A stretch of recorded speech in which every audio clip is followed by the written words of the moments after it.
Maithili express की शानदार प्रस्तुति।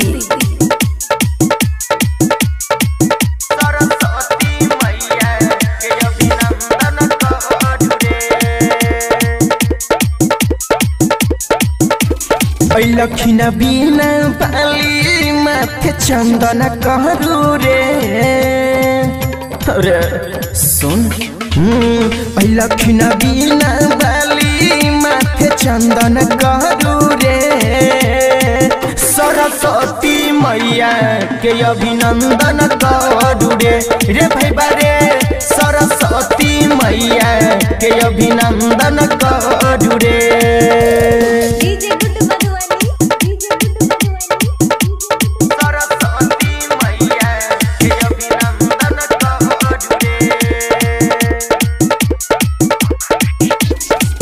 बाजा भाग्य बिना बाली लखिन दुआरे चरण पखारू माँ के करू जय जयकार करू जय जयकार। बाजा भाग्य बिना बाली लखिन दुआरे चरण पखारू माँ के करू जय जयकार।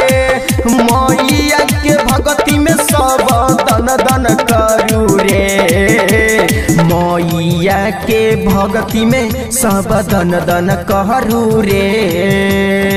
अइलै बिना बाली माथे चंदन करू रे भैया रे अइलै बिना बाली अभिनंदन करू रे।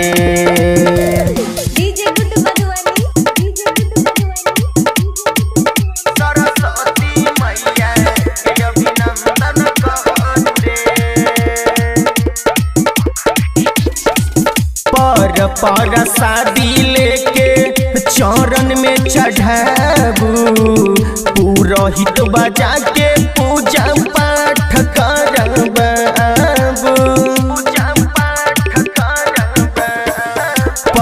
पर शादी लेके चरण में चढ़ाबू पुरोहित बजा के पूजा पाठ करबाबू।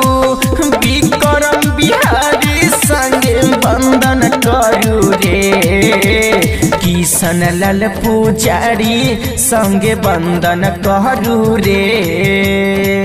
बिना बाली मैया के अभिनंदन करू रे भैया रे सरस्वती मैया के अभिनंदन करू रे।